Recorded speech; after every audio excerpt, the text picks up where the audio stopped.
अस्सलाम वालेकुम बच्चों, दिस इज अली हमजा। आज मैं आप लोगों से जिस टॉपिक पर बात करने जा रहा हूं ना, वो है एप्लीकेशंस ऑफ स्टाइकियोमेट्री। मैं स्टाइकियोमेट्री की एप्लीकेशंस के ऊपर बात करने जा रहा हूं, और वो दो हैं। एक होता है लिमिटिंग रिएक्टेंट, दूसरा होता है यील्ड। अब लिमिटिंग रिएक्टेंट क्या होता है और साथ उसके बात करेंगे एक्सेस रिएक्टेंट क्या होता है। मैं साथ ही साथ आप लोगों से यह भी बात करूंगा कि हम किसी भी रिएक्टेंट की पहचान कैसे करेंगे कि वो लिमिटिंग है कि नॉन लिमिटिंग है। अच्छा, इसके साथ साथ ना मैं आप लोगों को यील्ड भी सिखाऊंगा। क्या होता है यील्ड? चलें आज स्टार्ट करते हैं। लिमिटिंग रिएक्टेंट क्या होता है? एप्लीकेशन है दो, एक लिमिटिंग रिएक्टेंट, दूसरा यील्ड है। लिमिटिंग रिएक्टेंट क्या होता है? मेरे पास ना एक जनरल एक्शन है। जनरल एक्शन ये है कि मेरे पास ना लेट्स सपोज कि ए है और दूसरी सब्सटेंस है मेरे पास साथ में बी है। ए और बी आपस में मिलते हैं और ये बनेगा सी। एक जनरल एक्शन है। अच्छा, ए बी के साथ मिलता जाएगा तो सी बनता जाएगा, और जब ए और बी में से कोई एक खत्म हो जाएगा तो सी भी बनना बंद हो जाएगा। अच्छा, मैं आपको ना लिमिटिंग रिएक्टेंट का मतलब सिखाता हूं। लफ्ज होता है लिमिट। लिमिट का मतलब महदूद कर देना, रोक देना। इसका मतलब ये रिएक्टेंट है। केमिकल रिएक्शन के अंदर जो चीजें आपस में कंबाइन करके कोई चीज बनाती हैं वो रिएक्टेंट होता है, और जो चीज बनती है वो प्रोडक्ट होता है। ये दोनों रिएक्टेंट है और ये प्रोडक्ट है। और रिएक्टेंट के अंदर से एक लिमिटिंग होता है, एक एक्सेस होता है। अब लिमिटिंग क्या होता है? लिमिटिंग का लफ्ज आता है लिमिट से। लिमिट का मतलब महदूद कर देना, रोक देना। अब ये क्या रोकता है? ये ऐसा रिएक्टेंट है जो रिएक्शन को रोकता है। कैसे रोक लेता है? देखें ना, अगर ए और बी आपस में मिलते जाएंगे तो सी बनता जाएगा। लेट्स सपोज ए मेरे पास लेट्स सपोज 50 मॉलिक्यूल्स हैं, बी के मॉलिक्यूल भी फर्ज करें 50 है। अब दोनों मिलेंगे तो सी के 50 मॉलिक्यूल बन जाएंगे। मिसाल के तौर पे ए के मॉलिक्यूल फर्ज करें मेरे पास 10 है, बी के मॉलिक्यूल 12 है। अब ये 10 मॉलिक्यूल इसके 10 मॉलिक्यूल से मिल जाएंगे तो ये 10 मॉलिक्यूल तो बन गए। अब इसके मॉलिक्यूल 10 थे, इसके 12 हैं, इसके 2 मॉलिक्यूल एक्स्ट्रा बच गए। अब ये कम था, ये ज्यादा था। जो कम होगा, अगर इसके 2 मॉलिक्यूल और होते तो मेरे पास सी और बन जाता। इसका मतलब मेरे केमिकल रिएक्शन को रोका किसने? ए ने। क्यों रोका? क्योंकि एक कम था। इसका मतलब लिमिटिंग रिएक्टेंट वो रिएक्टेंट होता है जो आपके केमिकल रिएक्शन को रोक देता है। कैसे रोक देता है? वो कम मिकदार में होता है, कम मिकदार में। सो आपके रिएक्शन वो पहले खत्म हो जाता है। केमिकल रिएक्शन में जो पहले खत्म हो जाए, आपके रिएक्शन को रोक दे और आपके प्रोडक्ट की अमाउंट को कंट्रोल करे, वो है आप लोग का लिमिटिंग रिएक्टेंट। अच्छा, लिमिटिंग रिएक्टेंट। लिमिटिंग रिएक्टेंट के अंदर ना मैं आपको कुछ जनरल बातें सिखाता हूं। लिमिटिंग रिएक्टेंट क्या होता है? मेरे पास है कार्बन और प्लस ऑक्सीजन है। अब इन दोनों ने मिलकर बनाना है कार्बन डाइऑक्साइड। मुझे ना ये इक्वेशन मैंने बैलेंस केमिकल इक्वेशन लिख दी है। अब ये इक्वेशन क्या बता रही है? इक्वेशन कह रही है कि अगर इसका आपने 1 मोल लिया, आपने इसका भी 1 मोल लिया, तो कार्बन डाइऑक्साइड के कितने मोल बनेंगे? 1 मोल बनेगा। अच्छा, अब अगली बातें करते। मैं यूं कहता हूं, इक्वेशन क्या कहती है? इक्वेशन क्या कह रही है? इक्वेशन बोल बोल के आपसे कुछ बातें कर रही है, और वो कौन सी बातें कर रही है मैं सारी बातें आपके साथ 1 बाय 1 डिस्कस करने जा रहा हूं। मेरी बातों को जरा समझते जाएं। अगर मैं यहां पे ले लेता हूं लेट्स सपोज कार्बन, मैं यहां पे ले लेता हूं ऑक्सीजन को, मैं यहां पे ले लेता हूं कार्बन डाइऑक्साइड को। आप जरा मेरी बातों पे गौर करें। अगर इक्वेशन कहती है इसका 1 मोल होगा, अगर कार्बन डाइऑक्साइड का 1 मोल होगा तो ऑक्सीजन का भी 1 मोल रिएक्शन करेगा, तो कार्बन डाइऑक्साइड का भी 1 मोल बनेगा। अगर इसके नंबर ऑफ मोल्स 2 हो जाएंगे तो इसके भी 2 मोल्स रिएक्शन करेंगे, तो इसके भी 2 मोल्स पैदा होंगे। अगर इसके 3 मोल आ जाएं तो इसके 3 मोल रिएक्शन करेंगे, तो इसके भी 3 मोल बनेंगे। इसके अगर 4 मोल आ जाएं, इसके भी 4 मोल रिएक्ट करेंगे, इसके भी 4 मोल बनते हैं। अगर इसके 5 मोल आ जाएं, इसके 5 मोल आ जाएं, इसके भी 5 मोल बनते हैं। ये है स्टोइकियोमेट्रिक वैल्यूज। अच्छा, कुछ बातें और, अब वो क्या है आप समझे। मैं आप लोगों से एक जनरल क्वेश्चन करने जा रहा हूं। मेरा क्वेश्चन क्या है? मेरा क्वेश्चन ये है कि अगर मेरे पास कार्बन आ जाए 3 मोल, कार्बन 3 मोल है, ऑक्सीजन मेरे पास आ जाएगी 4 मोल। मुझे आपने बताना है कि which one of the following is the limiting reactant and which one of the following is the excess reactant. कौन सा इनमें से लिमिटिंग है, कौन सा एक्सेस? लिमिटिंग का मतलब वो जो पहले खत्म हो जाए और आपके रिएक्शन रोक दे और आपके प्रोडक्ट की तादाद को कंट्रोल करता है। अब वो ढूंढना है। अच्छा, इनमें से कौन सा लिमिटिंग है? हम जानते हैं अगर कार्बन के 3 मोल हैं तो कार्बन के 3 मोल ऑक्सीजन के 3 मोल से रिएक्शन करते हैं तो कार्बन डाइऑक्साइड के 3 मोल बनते हैं। इसका मतलब है इसके 3 मोल ऑक्सीजन के 3 मोल से एग्जैक्ट रिएक्शन कर जाएंगे? तो ऑक्सीजन के मोल कितने हैं? 4। तो ऑक्सीजन का 1 मोल क्या है? इसके 3 मोल तो रिएक्ट कर गए और 1 मोल क्या होगा? एक्स्ट्रा होगा। अच्छा, केमिकल रिएक्शन के अंदर ये जो एक्स्ट्रा मोल होता है ना, ये तो वैसे ही पड़ा रहता है, ये तो वैसे ही पड़ा रहेगा। अच्छा, 3 मोल रिएक्शन करेगा इसके 3 मोल के साथ एग्जैक्टली, तो 1 मोल बाकी बचेगा, इसकी तो बात ही नहीं ना करें। ये जो बाकी बचेगा ना, मतलब ये आपका रिएक्टेंट एक्सेस हो गया, एक्सेस ज्यादा है, नॉन लिमिटिंग है, कम नहीं है ज्यादा, नॉन लिमिटिंग, एक्सेस रिएक्टेंट ये एक्सेस में है, ये तो बाकी बचेगा। इक्वेशन क्या कह रही है? इक्वेशन कह रही है अगर इसके 3 मोल होंगे, इसके भी 3 होंगे, तो इसके 3 मोल बनते हैं। ये इक्वेशन कह रही है। अच्छा, ये केमिकल इक्वेशन बता रही है कि आपके पास ये कार्बन जो था 3 मोल वाला, ये कम था, ये ज्यादा था, सो आपके पास इस केस में कार्बन क्या होगा? कार्बन होगा आप लोगों के पास लिमिटिंग रिएक्टेंट और ऑक्सीजन आपके पास क्या होगा? Excess reactant. अच्छा, मैंने इस पूरे केमिकल इक्वेशन के अंदर ना, मैं आपको एक बात, मेरा प्रोडक्ट कितना बनेगा, मेरा प्रोडक्ट कितना बनेगा, अगर वो समझे। मैंने आपको 2 ऑप्शन बताए, एक तो मैंने बताया ऑक्सीजन ये है, कार्बन ये। अब ऑक्सीजन को देखो, ऑक्सीजन कहता है कि अगर ये ऑक्सीजन 4 मोल है ना, ऑक्सीजन कहता है कि कार्बन डाइऑक्साइड के 4 मोल बनने चाहिए, लेकिन ऑक्सीजन जो कि एक्सेस रिएक्टेंट है और कार्बन आपके पास क्या है? लिमिटिंग रिएक्टेंट है, तो आपके पास कार्बन डाइऑक्साइड कितना बनेगा? उतना बनेगा जितना लिमिटिंग रिएक्टेंट बनाएगा। अब लिमिटिंग रिएक्टेंट कितना बना रहा है? 3 मोल के हिसाब से वो इसके 3 मोल बनाएगा। देखिए ना, जब कार्बन ही खत्म हो जाएगा तो आपके पास कार्बन डाइऑक्साइड की तादाद बनना रुक जाती है। इसका मतलब क्या हुआ? आपके पास जो रिएक्शन के अंदर तादाद आपके प्रोडक्ट की बनती है, वो कौन डिसाइड करेगा? वो एक्सेस रिएक्टेंट डिसाइड नहीं करेगा। कौन करेगा? लिमिटिंग रिएक्टेंट डिसाइड करेगा। इसका मतलब है लिमिटिंग रिएक्टेंट कहता है कि आपके पास ये आपके प्रोडक्ट की तादाद बनती है। इसका मतलब ये हुआ कि आपके प्रोडक्ट की तादाद जो मैक्सिमम बनेगी वो 3 बनेगी, और यही लिमिटिंग रिएक्टेंट का रोल है। क्या होता है लिमिटिंग रिएक्टेंट? लिमिटिंग रिएक्टेंट वो होता है जो कंज्यूम हो जाता है अर्लियर, पहले खत्म हो जाता है, रिएक्शन को स्टॉप कर देता है और no additional product is form, आपके पास मजीद प्रोडक्ट नहीं बन पाते।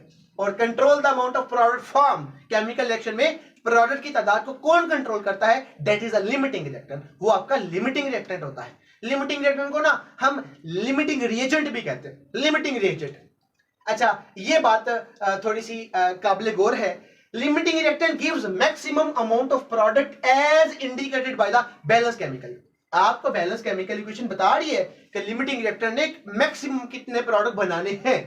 जितने मैक्सिमम प्रोडक्ट आपका लिमिटिंग रिएक्टेंट बनाएगा, that is the maximum yield, वही आपका मैक्सिमम यील्ड होता है। हम ना आगे चल के बात करेंगे, यील्ड की 2 टाइप्स होती है, एक्चुअल और थ्योरेटिकल। एक्चुअल वो होता है जो थोड़ा होता है, मिनिमम, और जो होता है ना थ्योरेटिकल यील्ड, वो मैक्सिमम होता है। तो ठीक है, चूंकि मैंने यहां पे बात कर दी है ना, लिमिटिंग रिएक्टेंट आपके पास मैक्सिमम यील्ड बनाता है, मैक्सिमम। सो इसका मतलब है it gives the theoretical yield. ये बात काबिल गौर है। मैं इस बात को ना, जैसे ही यील्ड के टॉपिक पे जाऊंगा ना, मैं उस बात को इसके साथ रिलेट करके दिखाऊंगा, और फिर आपको थोड़ी सी बातें ना एडिशनल सिखानी है, मैंने एडिशनल बातें सिखानी है, जरा समझे मेरे साथ साथ। अच्छा, ये बातें होंगी, मैं इसके साथ ना एक बात और भी सिखाऊंगा। मैं एक बात और, आपने लिमिटिंग रिएक्टेंट की पहचान कभी भी मैथ से नहीं करनी, कभी मैथ से नहीं करनी। मैं मिसाल देता हूं। मेरे पास क्वेश्चन है आज का। क्वेश्चन क्या है? क्वेश्चन ये है, कार्बन मेरे पास होता है लेट्स सपोज 24 ग्राम। अच्छा, ऑक्सीजन मेरे पास है लेट्स सपोज 32 ग्राम। बताएं which one of the following is the limiting reactant and which one of the following is the excess reactant. आपने कभी जिंदगी के अंदर आपने मैथ्स को देख के नहीं बताना कौन सा लिमिटिंग है कौन सा एक्सेस। अच्छा, कार्बन तो कम है, 24 ग्राम है ना, ऑक्सीजन 32 ग्राम है। देखने से ये लगता है कार्बन थोड़ा है, ऑक्सीजन ज्यादा है, कार्बन आपका लिमिटिंग रिएक्टेंट है, ऑक्सीजन एक्सेस है। लेकिन कहानी बदलने वाली है। यहां पे कहानी टोटल सिनेरियो चेंज होने वाला है। मेरी जरा बात समझे। मैं लिखता हूं यहां पे, this is the carbon plus oxygen give us carbon dioxide. आप जरा समझे, इसके कार्बन का ना एक मोल होता है 12 ग्राम के बराबर, ऑक्सीजन का 1 मोल 32 ग्राम के बराबर होता है, इसका बनेगा 44 ग्राम। मुझे ना प्रोडक्ट के बारे में बात नहीं करनी, मुझे यील्ड के बारे में बात वहां पे करनी, इसलिए मैं यील्ड का टॉपिक अब यहां पे छेड़ने वाला नहीं हूं। अब जरा मेरी बात समझे। अब मैं करने क्यों लगाऊं? देखिए जरा, मैं कहता हूं कि अगर मैं यहां पे ले लेता हूं, मिसाल देता हूं आप लोगों को, मेरे पास है यहाँ पे कार्बन है, यहाँ पे ऑक्सीजन। अच्छा मेरी बातों को जरा थोड़ा सा गौर करें। अगर कार्बन मेरे पास आ जाए 12 ग्राम, अगर 12, तो ऑक्सीजन का 32 ग्राम रिएक्शन करेगा। कार्बन के 12 ग्राम के साथ ऑक्सीजन के 32 ग्राम रिएक्शन करते हैं, ये मुझे इक्वेशन है बता, इक्वेशन केमिकल इक्वेशन। अच्छा थोड़ी सी बातें और, अगर कार्बन के 12 की बजाय मैं आधे ग्राम मतलब हाफ कर देता हूं, तो ये 12 को हाफ करेंगे तो बनेगा 6 ग्राम, तो मुझे 32 को भी आधा करना पड़ेगा, तो ये बनेगा 16 ग्राम। अच्छा मुझे 6 को भी आधा करना है, मैं कहता हूं अगर इसके 3 ग्राम रिएक्शन करते हैं तो इसके 16 से भी आधे हो जाएंगे, तो इसके बनेगा 8 ग्राम। 8 ग्राम रिएक्शन। ये कौन कह रहा है? मैं नहीं कह रहा, ये आपको स्टाइकियोमेट्रिक अमाउंट बता रही है। वो क्या होती है? बैलेंस केमिकल इक्वेशन जो आपको चीजें बताती है, जो आपको एग्जैक्ट अमाउंट बताती है, that is a stoichiometric amount. और ये बात हमने पिछले लेक्चर में डिटेल से पढ़ी है, स्टाइकियोमेट्रिक अमाउंट क्या होती है, कैलकुलेशंस क्या होती है। चलिए अब देखिए, अगर मैं 12 को डबल करता हूं, ये बन जाएगा 24 ग्राम। 24 ग्राम, तो इसको डबल करना पड़ेगा, ये बनेगा 64 ग्राम। अच्छा मुझे अब इक्वेशन बोल बोल के बातें बता, क्या है बोल बोल के। अच्छा मैं इसमें ना एक बात और ऐड कर देता हूं, मैं थोड़ी सी बातें, मैं कुछ वैल्यूज भी और ऐड करने जा रहा हूं, जरा समझे। अगर ये इसको डबल करो, ये बन जाएगा 48 ग्राम। अगर ये तो इसको भी डबल करो, ये बनेगा 128 ग्राम। अच्छा अब मेरे पास सिचुएशन क्या है, अगर कार्बन मेरे पास है 24 ग्राम, आपने 24 ग्राम वाले खाने पे आ जाओ, यहां पे आ जाओ। अगर ये 24 ग्राम है तो ऑक्सीजन का कितने ग्राम रिएक्शन करना चाहिए? ऑक्सीजन के 64 ग्राम रिएक्शन में इन्वॉल्व होने चाहिए। अच्छा ऑक्सीजन के 64 ग्राम रिएक्शन में इन्वॉल्व, लेकिन यहां पे कितने हैं? 32। इसका मतलब है 24 ग्राम के साथ ऑक्सीजन के 64 ग्राम रिएक्शन में इन्वॉल्व होंगे तो आपके पास कंप्लीट रिएक्शन होगा, जो कि स्टाइकियोमेट्रिकली बैलेंस इक्वेशन आपको बता रही है। लेकिन आपके पास 32 ग्राम। अच्छा 32 ग्राम क्या कहते हैं? अगर आप 32 ग्राम को चेक करते हैं, 32 ग्राम ये कहते हैं कि आपके पास ना कार्बन के सिर्फ 12 ग्राम रिएक्शन कर सकते हैं। इसका मतलब है 32 ग्राम आपके कार्बन के साथ सिर्फ 12 ग्राम के साथ रिएक्शन करेंगे, और जो आपके पास बाकी 12 ग्राम बचेगा, that will be the extra, वो आपके पास एक्स्ट्रा बचेगा। इसका मतलब ये हुआ कि आपके पास ऑक्सीजन क्या है, चूंकि ये कम है, अगर ये डबल होता तो फिर कार्बन आपका सारा रिएक्ट कर जाता, ये आपके पास कम है, तो फिर लिमिटिंग रिएक्टेंट कौन सा हुआ? लिमिटिंग रिएक्टेंट आपके पास होगा ऑक्सीजन, एक्सेस रिएक्टेंट क्या होगा? कार्बन। इसका मतलब आपको समझ आ जानी चाहिए कि लिमिटिंग रिएक्टेंट को देखने के लिए आपने कभी भी मैथ से अंदाजा नहीं लगाना। कहां से अंदाजा लगाना? आपने या तो नंबर ऑफ मोल से अंदाजा लगाना है, या मोलर मैथ से अंदाजा लगाना है, या फिर आपने मोलर वॉल्यूम से अंदाजा लगाना है। सो मैं तो आपको इक्वेशन देके मोलर मैथ से अंदाजा लगा रहा हूं। 3 बातें बताइए, आप या नंबर ऑफ मोल से अंदाजा लगा लें, या मोलर मैथ से अंदाजा लगा लें, या मोलर वॉल्यूम से अंदाजा लगा लें। सो मैं आपको डिटेल में, मतलब मैं आपको ज्यादा घुमा नहीं रहा, मैं सीधी सीधी बातें कर रहा हूं। क्या होता है लिमिटिंग रिएक्टेंट, क्या होता है एक्सेस रिएक्टेंट? एक्सेस। अच्छा ये सिंपल सी इक्वेशन, मैं आपके साथ ना एक इक्वेशन और डिस्कस कर देता हूं। Let's suppose this is N2 plus 3H2 और गिव अस 2NH3। अच्छा इक्वेशन क्या कह रही है? इक्वेशन कह रही है कि अगर आपके पास नाइट्रोजन के 12 ग्राम आ जाए, सॉरी नाइट्रोजन का एटॉमिक मास होता है 28 N2 का, अगर 28 ग्राम ये आ जाए तो हाइड्रोजन के एक एटम का 1, तो ये 6 है, तो ये 6 ग्राम बनेगा। तो ये आपके पास अमोनिया का 17 बनेगा ना, तो 2 है तो 17 दूनी 34 ग्राम। अच्छा इक्वेशन क्या कह रही है? इक्वेशन आपसे बोल बोल के कुछ बातें कर रही है, वो ये है, अगर आप नाइट्रोजन को यहां पे ले लेते हो, हाइड्रोजन को यहां ले लो, ठीक है ले लिया हमने। इक्वेशन क्या है? इक्वेशन कह रही है अगर इसके 28 ग्राम रिएक्शन में इन्वॉल्व होते हैं तो इसके 6 ग्राम रिएक्शन में कंप्लीट रिएक्शन में इन्वॉल्व होते हैं। इसको आधा करो, अगर ये 3 ग्राम है तो इसको भी आधा करो, तो ये 14 ग्राम रिएक्शन करेगा। इसको डबल करो तो ये बन जाएगा 56 ग्राम, इसको भी डबल करो तो ये बनेगा 12 ग्राम। इसका मतलब है आपसे क्वेश्चन है, क्वेश्चन क्या है? क्वेश्चन ये है कि मेरे पास ना हाइड्रोजन है 12 ग्राम और मेरे पास जो नाइट्रोजन है that will be equal to 28 gram. अच्छा आपने वही काम करना है, मुझे बताना है कि लिमिटिंग रिएक्टेंट कौन सा है और मुझे बताना है कि एक्सेस रिएक्टेंट मेरे पास कौन सा है।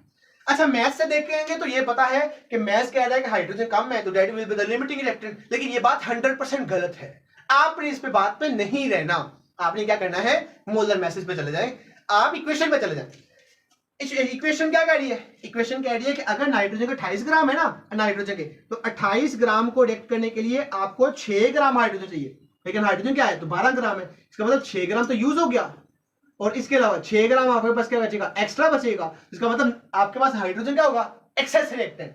सो ये एक्सेस है और ये आपके पास क्या होगा, लिमिटिंग रिएक्टेंट। तो आपको लिमिटिंग रिएक्टेंट कैसे पता चलेगा, आपको कुछ बुनियादी बातें समझ आ जाए। अच्छा अब मैं ना कुछ बातें आपसे और करता हूं। लिमिटिंग रिएक्टेंट कंज्यूम्स अर्लियर हो जाता है, रिएक्शन को स्टॉप कर देता है, एडिशनल प्रोडक्ट नहीं बनता, प्रोडक्ट के अमाउंट को कंट्रोल करता है, मैक्सिमम यील्ड देता है, थ्योरेटिकल यील्ड बताता है, सारी बातें लिमिटिंग रिएक्टेंट के बारे में।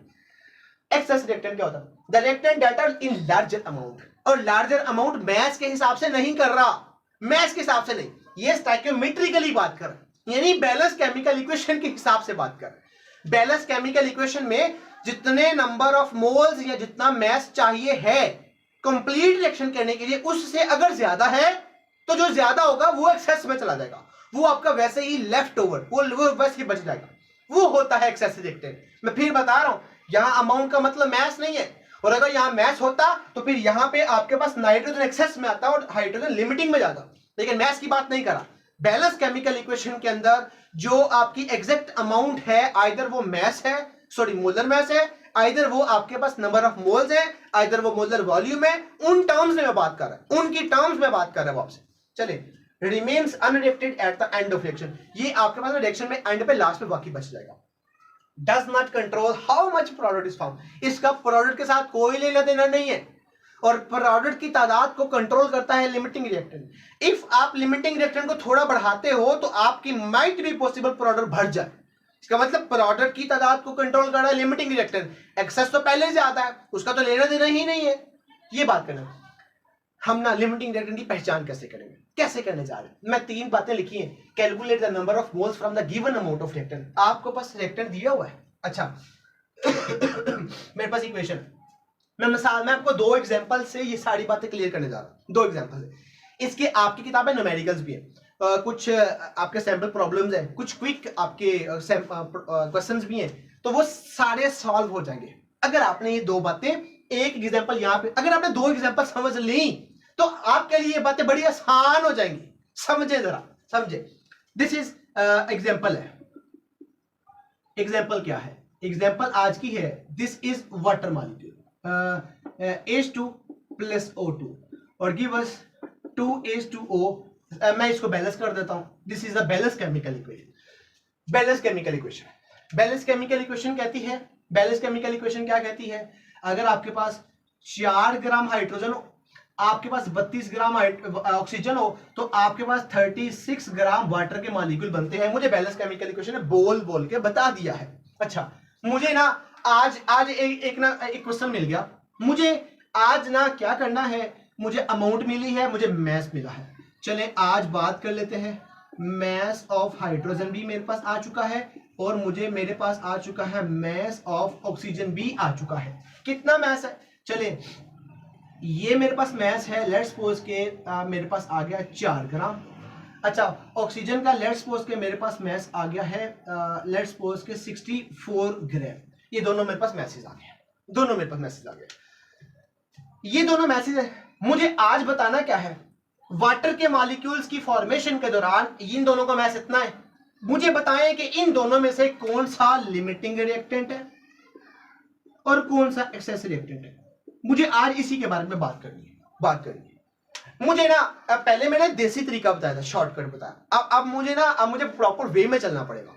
लिमिटिंग रिएक्टेंट को आइडेंटिफाई कैसे करने जा रहे हैं, मुझे प्रॉपर वे में चलना पड़ेगा। समझते हैं, calculate the number of moles from the given amount of reactant. आपको जो रिएक्टेंट दिए है ना, आप उनके नंबर ऑफ मोल्स को फाइंड करें। ये दोनों है, इनके मोल्स फाइंड करते हैं। चले नंबर 1, स्टेप नंबर 1 आज का वो क्या है, मुझे नंबर ऑफ मोल्स को फाइंड करना होगा। चलें जी, नंबर ऑफ मोल्स किसके फाइंड करने हैं, is equal to mass divided by molar mass. अब स्टार्ट करने हैं, पूरे हाइड्रोजन के पहले मालूम करने हैं। चले करते हैं, number of moles of hydrogen is equal to mass उसका divided by molar mass. Mass कितना है, 4 ग्राम। मोलर मैस कितना है, मोलर मैस हाइड्रोजन का 2 होता है, मतलब एक एटम का 1 होता है ना, तो H2 का पूछ रहा है तो वो 2 होता है, 2, तो आंसर बनेगा 2 मोल। 2 मोल हाइड्रोजन आ गया। इसी के साथ साथ मुझे मालूम करना है number of moles of oxygen is equal to mass उसका कितना है डिवाइडेड बाय उसका मोलर मैस कितना है।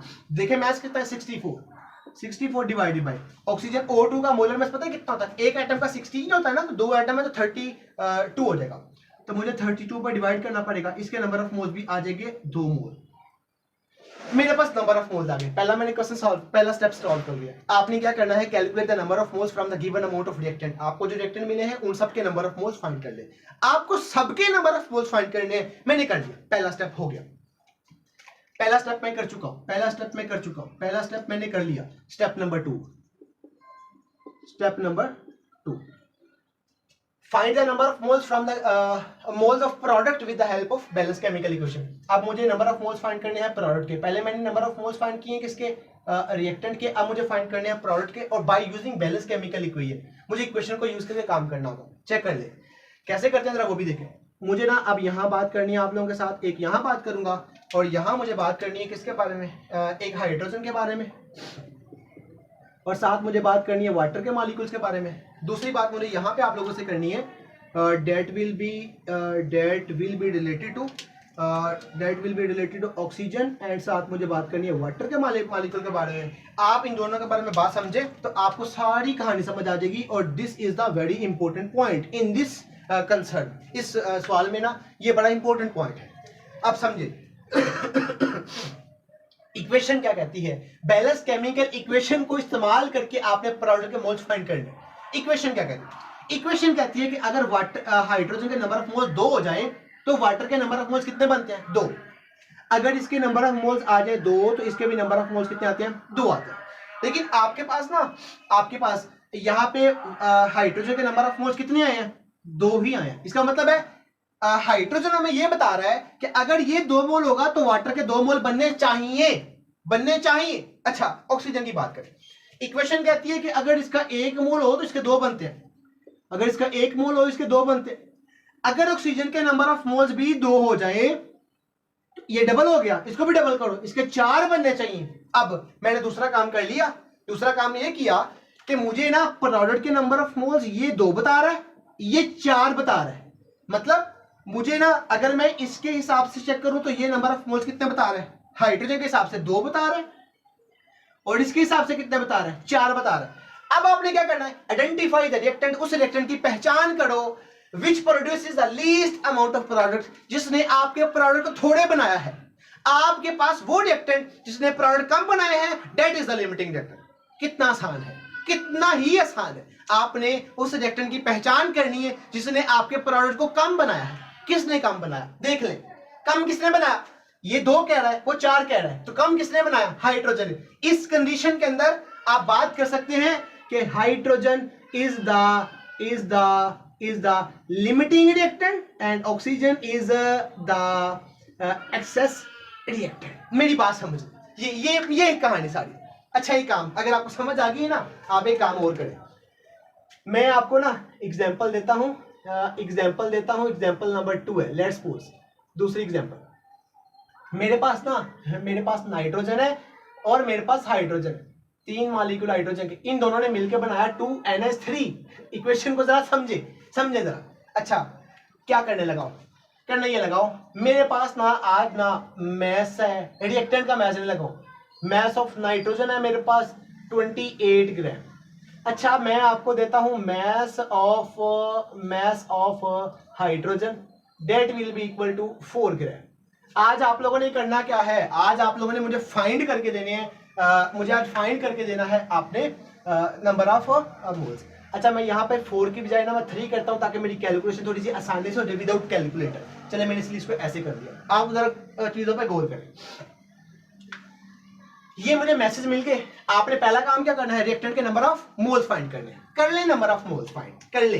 चले, मुझे फाइंड करने हैं moles of nitrogen is equal to उसका मैस डिवाइडेड बाय उसका मोलर मैस। मैस कितना दिया हुआ है, 28 डिवाइडेड बाय नाइट्रोजन का मोलर मास भी कितना है, 28। तो आंसर कितना बनेगा, 1 मोल। कितना बन गया, 1 मोल। दूसरी बात, मुझे हाइड्रोजन का फाइंड करने हैं। चले, आप फाइंड कर ले number of moles of hydrogen, that will be equal to इसका मैस डिवाइडेड बाय इसका मोलर मास। मैस कितना दिया हुआ है, कितना मैस है, 3। मोलर मास कितना है, मोलर मास, चलो 3 की बजाय ना 4 ही करें, आपके पास क्वेश्चन को सॉल्व अच्छे से हो जाएगा। ये 4 कर ले, आप यहाँ पे 4 ही लिखें, इसका मास कितना आ जाएगा 4, इसका मोलर मास कितना है, मोलर मास मेरे पास है 2, आंसर कितना बन गया 2 मोल, कितना बन गया 2 मोल।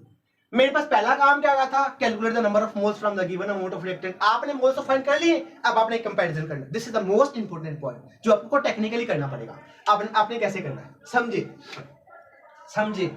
मेरे पास this is nitrogen, this is NH3, दूसरा मुझे कंपेयर करना पड़ेगा, दिस इज हाइड्रोजन और दिस इज NH3, मुझे कंपैरिजन करना पड़ेगा। आप जरा समझे बात को, क्या करना है, इक्वेशन कहती है अगर इसका 1 मोल होगा तो इसके नंबर ऑफ मोल 2 बनते हैं, अगर इसका 1 है तो इसके 2 बनते हैं, लेकिन यहाँ पे एक्चुअल में है कितने, एक ही, इसका मतलब इसको 2 नंबर ऑफ मोल्स को बनाना चाहिए, 2 बनाने चाहिए according to this value. Okay, दूसरी बात, हाइड्रोजन इक्वेशन कहती है अगर इसके 3 मोल होते हैं तो इसके नंबर ऑफ मोल 2 बनते हैं, लेकिन अगर इसका 1 मोल होगा तो इसका 2/3 हो जाएंगे, आपको 3 को लाके डिवाइड करवाना पड़ेगा। हाइड्रोजन के नंबर ऑफ मोल्स मेरे पास हैं कितने, 2, तो इसके बनेंगे 2/3 इंटू बनेगा 2 तो बनेगा 4/3। तो मेरे पास इसके नंबर ऑफ मोल्स इतने बनने चाहिए, इतने नंबर ऑफ मोल्स बनने चाहिए 4/3। लेकिन ना लेकिन आपके पास ना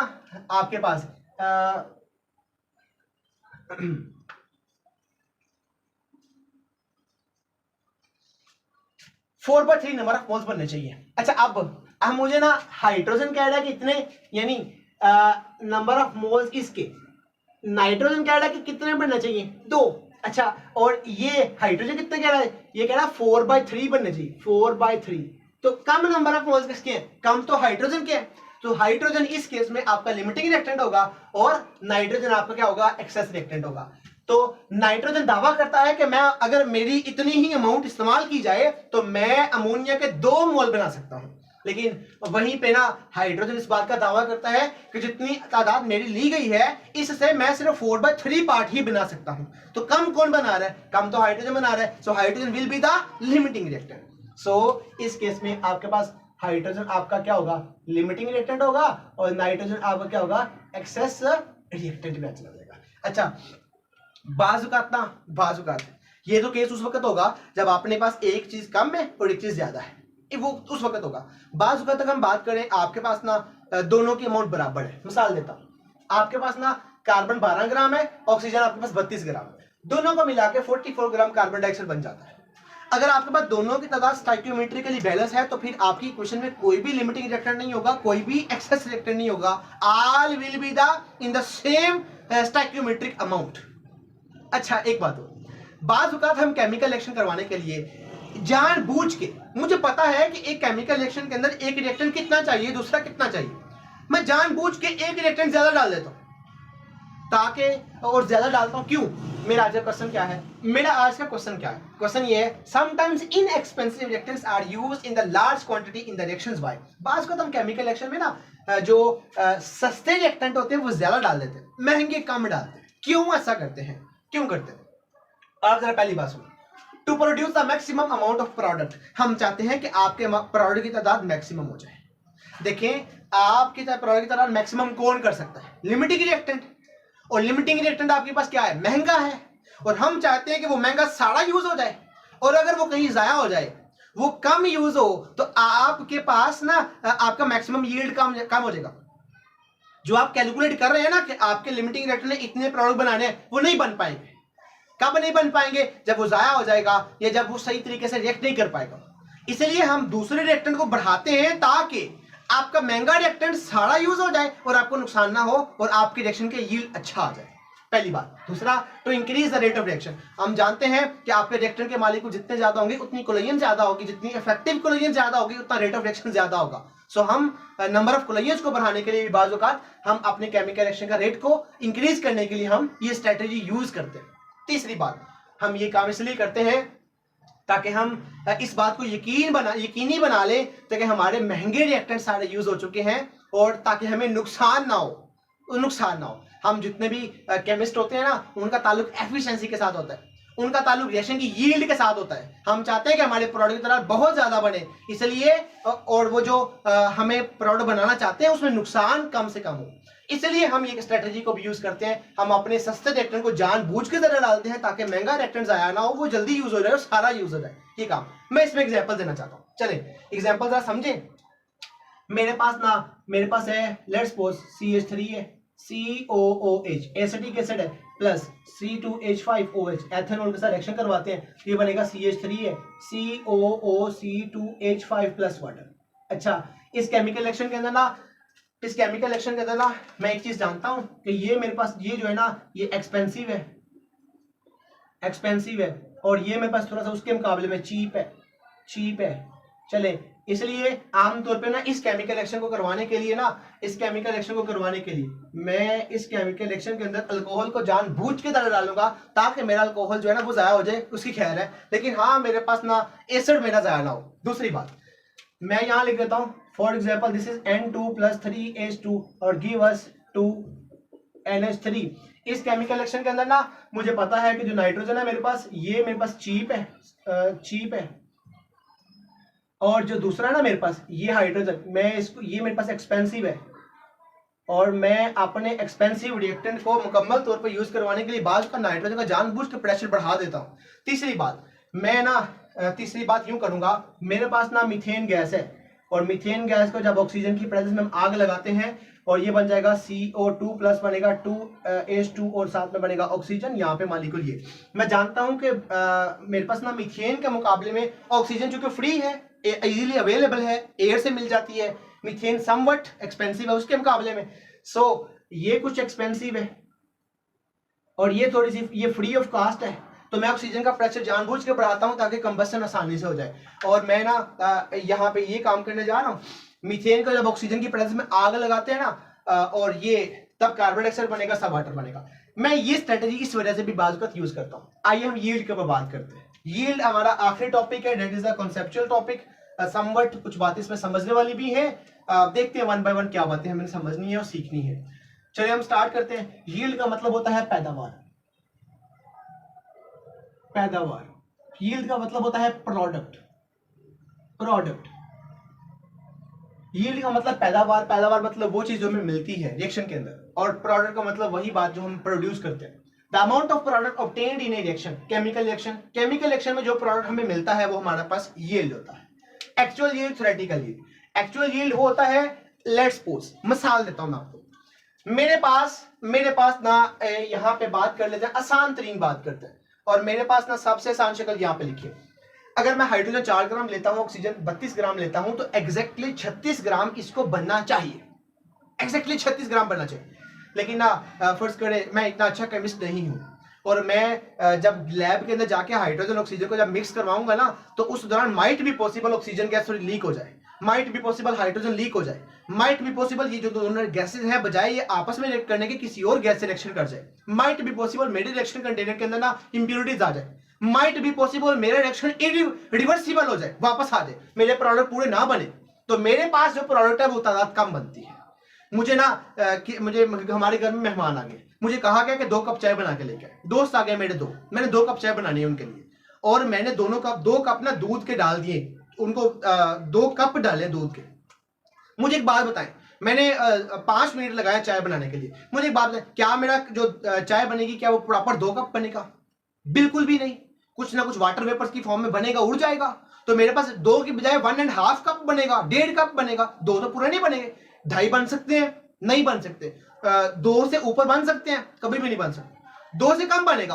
हालांकि मैंने 2 कप पूरे डाले, कम क्यों हो गया? क्योंकि मुझे एक्सपीरियंस नहीं था कि कैसे काम करना है। अगर वही हमारे घर वाले बनाते तो माइट भी पॉसिबल पूरे प्रॉपर बना सकते हैं। इसका मतलब है जो काम जिसका होता है उसको पता होता है मैंने कैसे काम करना है। अगर आप अच्छा एक्सपीरियंस बंदा ले आते हैं तो माइट भी पॉसिबल कि वो आपका यील्ड को बढ़ा दे। इसका मतलब ये हुआ कि एक्चुअल यील्ड क्या होता है? एक्चुअल यील्ड वो होता है कि जो केमिकल रिएक्शन करने के बाद आपको मिलता है और कम होता है।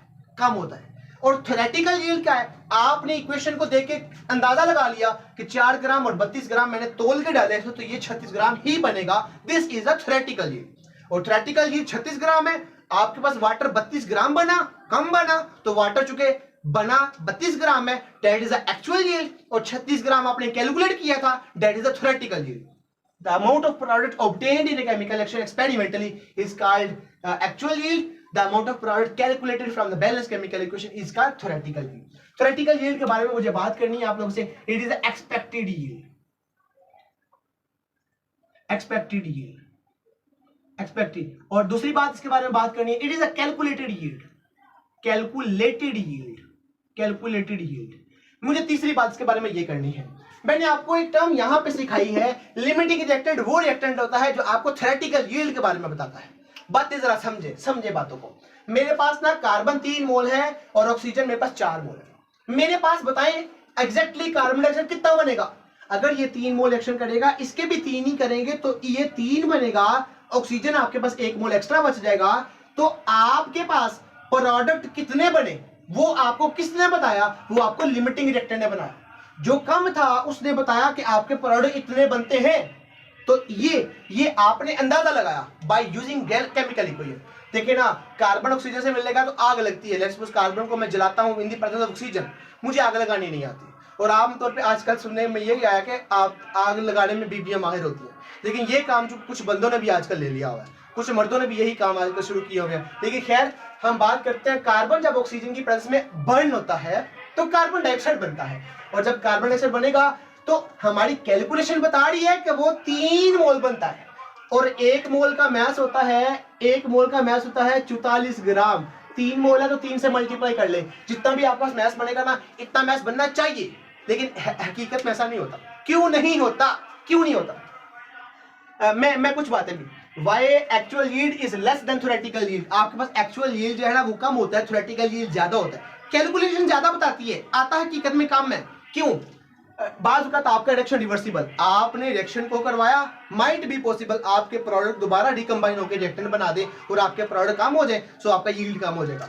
दूसरी बात, some reactants might take part in competing side reaction. आपके रिएक्टेंट जिस तरह आपको चाहिए ना कि वो दोनों आपस में रिएक्ट करके तीसरी चीज बनाए, बाज वक्त वो आपस में नहीं मिलते, किसी और चीज के साथ साइड रिएक्शन में हिस्सा ले लेते हैं और आपके प्रोडक्ट की तरह कम बनाते हैं। सो दैट इज व्हाई आपका एक्चुअल यील्ड जो मिलना चाहिए कम होता है। थ्योरेटिकली कैलकुलेशन आपको प्रॉपर बताती है, प्रॉपर चीजें बताती है। तीसरी बात, that is the most important बात, बाज वक्त आप इनएक्सपीरियंस वर्कर ले आते हैं, लाइक मेरी तरह केमिस्ट ले आते हैं, तो वो बड़ी खामियां करेगा, हैज मेनी शॉर्टकमिंग्स, लाइक वो फिल्ट्रेशन नहीं सही कर पाएगा, सेपरेशन बाय डिस्टिलेशन नहीं कर पाएगा, सेपरेशन बाय सेपरेटिंग फनल का सही यूज करना नहीं आता उसको, वॉशिंग करता है, आपने लैब में क्रिस्टल्स बना लिए किसी चीज के, वो क्रिस्टल्स आपने सही वॉश नहीं हो पाएंगे, ड्राई नहीं हो पाएंगे और साथ में उनको क्रिस्टलाइज भी सही नहीं कर पाएंगे। If not properly carried out, अगर आप सही पेपर से प्रॉपर्ली काम नहीं करेंगे, can not get the expected yield, आपको जो एक्सपेक्टेड यील्ड है वो नहीं मिलेगा, जो आपकी तवक्कुआत है वो नहीं मिल पाएगा। सो इस वजह से हम केमिस्ट का ताल्लुक किसके साथ है? एक्चुअल यील्ड के साथ तो थ्योरेटिकल यील्ड के साथ, दोनों के साथ है। हम रिएक्शन की एफिशिएंसी बताते हैं, हम रिएक्शन के अंदर परसेंटेज यील्ड बताते हैं, हम बताते हैं कि आपका एक्चुअल यील्ड और थ्योरेटिकल यील्ड की परसेंटेज। देखिए ना, आपने लैब के अंदर ना, मैंने क्लास में टेस्ट दिया, मेरे टेस्ट के अंदर नंबर आए 8 और मैं घर में आके कह रहा हूं मेरे 8 नंबर आए, मुझे घर से ना जूते पड़ने शुरू हो जाएंगे। 8 नंबर आए, उनको लगेगा शायद 10 में से 8 आए, लेकिन मैं अगर उनको बताऊं ना टोटल नंबर ही 8 थे तो फिर 8 आए तो फिर अच्छी बात है। इसका मतलब है आप जब टोटल नंबर भी बताएंगे और फिर बताएंगे तो बात क्लियर होगी। लेकिन अगर मैं घर में आके ये बताऊं कि मेरा नंबर 100% आया, अब 100% का मतलब है अगर 50 नंबर टोटल है तो मेरे 50 ही आए, अगर 10 टोटल है तो मेरे 10 ही आए, अगर 5 टोटल है मेरे 5 ही आए, अगर 2 नंबर टोटल है मेरे 2 ही आए। तो अगर मुझे क्लास में सर ने एक ही शॉर्ट क्वेश्चन लिखवाया 2 नंबर का, मैंने 2 नंबर का लिख दिया, 2 नंबर आगे घर में लाके चेक करवाया तो मुझे डांट पड़ी 2 नंबर क्यों आए, तो मैं उनको अगर ये बताऊंगा मेरा रिजल्ट 100% आया तो दैट इज ये अच्छी बात। इसीलिए हम आमतौर पे केमिस्ट का ताल्लुक होता है परसेंटेज यील्ड के साथ, और percentage yield actual yield divided by theoretical multiply by 100। एक बात रह गई है, तो यहाँ पे थ्योरेटिकल यील्ड जो है ना लिमिटिंग रिएक्टेंट डिसाइड करता है, लिमिटिंग रिएक्टेंट डिसाइड करता है कि आपके पास थ्योरेटिकल यील्ड कितना बनेगा। आप अगर लिमिटिंग रिएक्टेंट को थोड़ा बढ़ाते हैं, देखिए एक्सेस तो पहले ज्यादा है, लिमिटिंग थोड़ा बढ़ाते हैं ना तो वो आपके पास प्रोडक्ट की तरह और बढ़ा देगा, सो आपका थ्योरेटिकल यील्ड और बढ़ जाएगा। ले बच्चों, ये था आप लोग आज का टॉपिक। अगले लेक्चर के अंदर ना मैं आपको लिमिटिंग रिएक्टेंट और यील्ड के रिलेटेड जितने भी न्यूमेरिकल है वो सारे समझाने जा रहा हूं। अगर आपको लेक्चर अच्छा लगे तो लेक्चर को लाइक करिएगा, चैनल को सब्सक्राइब करिएगा ताकि अगली आने वाली वीडियो आप तक सबसे पहले पहुंचे। अगर आप केमिस्ट हैं, अगर आप केमिस्ट्री पढ़ना चाहते हैं, सीखना चाहते हैं, सो इस चैनल के साथ जुड़े रहिएगा ताकि आपको नई नई वीडियोस मिलती जाएं और आपके पास